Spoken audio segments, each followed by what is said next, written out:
O problema que a gente verifica muito é que as pessoas querem um crescimento imediato. Mudou o governo, querem que mudem amanhã. Não é isso? Isso é um outro dado que você tocou, que é importante.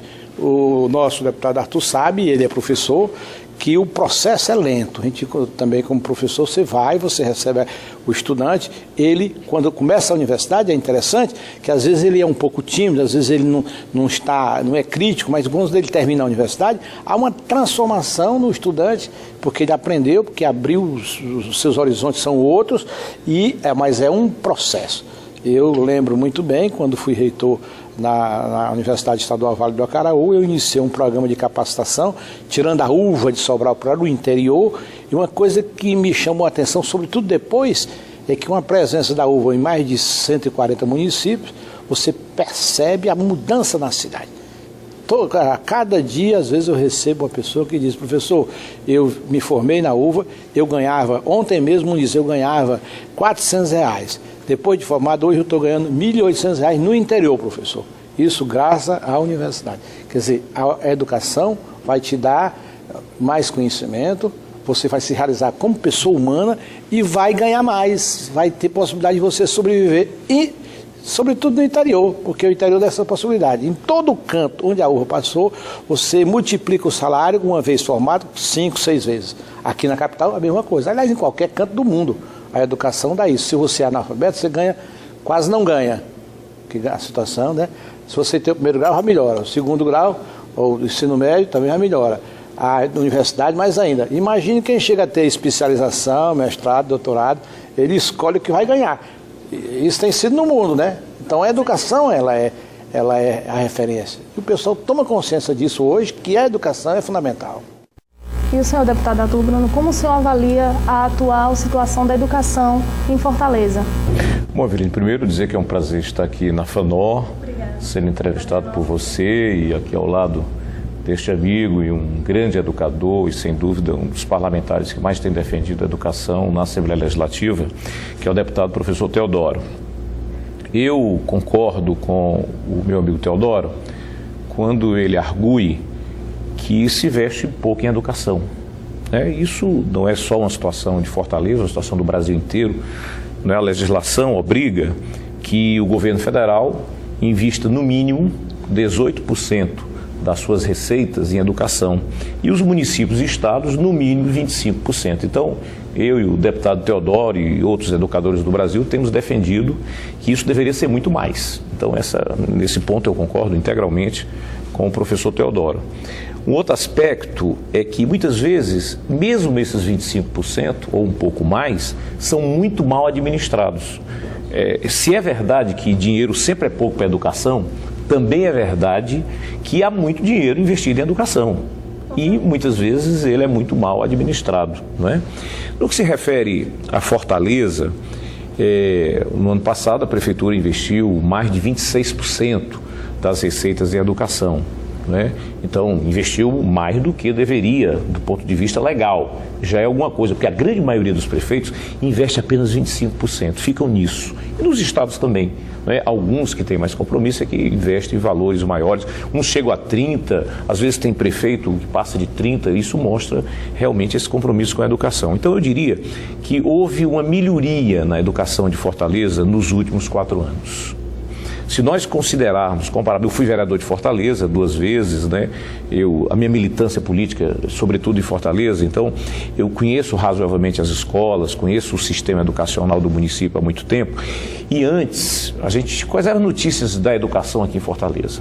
Era escândalo na merenda escolar, eram creches que não funcionavam, era desvio de dinheiro aqui, desvio de dinheiro acolá, era greve de professores todo ano, os professores eram muito mal remunerados, então era muito ruim o sistema educacional de Fortaleza. E além da não remuneração, de ser mal remunerado, ainda ocorria muito atraso. Muito atraso, enfim. Claro, o professor Teodoro colocou muito bem que educação você não muda da noite para o dia. É um processo. Por que que hoje a educação de Sobral é modelo? É modelo. Não é modelo só para o Ceará, não. A educação municipal de Sobral é modelo para o Brasil. Mas por quê? Porque lá houve uma parceria da UVA, e o professor Teodoro era o reitor na época, foi um dos líderes desse processo, uma parceria com a prefeitura, com a arquidiocese inclusive com apoio aqui da Universidade Federal do Ceará, que também acabou depois com um polo, hoje tem um polo, tem um campus lá da UFC. Então, houve um trabalho de 8 anos. O prefeito Ciro Gomes, durante 8 anos, priorizou a educação e hoje colhe muito bem os frutos. Então, eu penso que a prefeita Luiziane Lins, a secretária Ana Maria, começaram um bom trabalho. Primeiro abriram as creches, eram 87 creches que estavam fechadas, ela abriu as creches, ampliou as salas de aula. Para você ter uma ideia, Eveline, hoje nós temos 700 salas de aula a mais funcionando do que na época que a prefeita Luiziane Lins recebeu a prefeitura. Os professores hoje têm um novo plano de cargos, carreira e remuneração, muito bem feito, eu tive acesso ao plano. Os professores receberam quase que o dobro da inflação de reajuste salarial. Hoje as crianças vão para a escola com dignidade, lá com a sua farda, com o seu tênis, com a sua mochila, com a sua agenda. Claro, não podemos pensar apenas só em equipamento, só em construção, só em sala de aula, temos que ver a qualidade. E aí o professor Teodoro coloca uma questão que realmente preocupa, que os indicadores ainda são muito ruins em Fortaleza, mas eu creio que vão melhorar, porque esses indicadores refletem todo um passado, você não muda de uma hora para outra. Eu penso que nos próximos anos nós teremos também uma melhoria considerável nesses indicadores, porque o trabalho de base realmente está sendo feito. Claro, não é o ideal, mas eu diria que avançou muito toda essa reforma educacional que a prefeita Luiziane Lins vem fazendo. Então a gente pode considerar essa questão da superlotação o fato do atraso do país para despertar para a educação. Sim, um atraso, mas também um pouco de consciência política. Porque o próprio Conselho de Educação, ele tem resoluções determinando uma quantidade X de alunos para determinadas séries, Então, eu diria que hoje a superlotação talvez não seja o principal problema, Inclusive, o problema do Brasil hoje não é falta de escola. Pelo contrário, há determinados municípios que foram construindo escolas de forma desorganizada que está fechando escola, porque às vezes tem escola de mais para aluno de menos. Então, o problema nosso já não é mais quantitativo, pelo menos no ensino fundamental, Da primeira à 9ª série, nós já temos escolas em quantidade suficiente. Talvez nós tenhamos ainda problema de universalização no ensino médio, não é isso? No ensino infantil, Agora, o nosso grande desafio é a má qualidade da educação pública.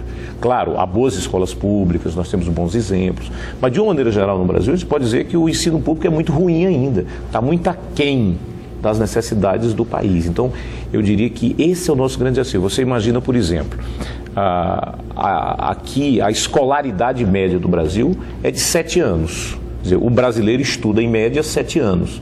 Aqui, ao nosso lado, na Argentina, se estuda 9 anos. Se estuda um país como a Coreia, que é um país que cresceu, se industrializou rapidamente nos últimos anos, é 11 anos. Na Europa, 12 anos. Então, nós temos que aumentar essa escolaridade e o aluno vai continuar na escola se a escola tiver qualidade e se ele vê futuro naquela educação, naquilo que ele está recebendo, Então, eu concordo com o professor Teodoro. Eu acho que nós estamos avançando. Hoje nós temos um governo federal que prioriza a educação. Nós vamos duplicar no Brasil, em 8 anos, as vagas no ensino superior. Nós vamos, mais do que duplicar as escolas técnicas de ensino profissional no Brasil em 8 anos. Nós temos aí o Fundeb, hoje tem um fundo que financia o ensino básico, infantil, fundamental e médio, com recursos do município, do estado e da União. Então, claro, nós vamos sempre brigar para a educação ter mais dinheiro, mas avançou muito o financiamento. Hoje os professores têm um piso salarial, quer dizer, nenhum professor nesse país da rede pública, vai ganhar menos que R$950. Isso é muito pouco, é pouco. Mas aqui no Ceará, mais de 60%, eu digo isso sem medo de errar, dos professores da rede municipal de ensino ganham menos que isso. A prefeitura que sequer paga o salário mínimo, Então é um grande avanço. Então houve avanços, Agora, eu diria que o nosso grande desafio é que a escola pública tenha qualidade. Eu acho que esse aqui está na pauta aí das nossas discussões, dos nossos projetos. Nós vamos para um rápido intervalo, mas no próximo bloco a gente continua com o nosso debate com o deputado Arthur Bruno e o deputado professor Teodoro.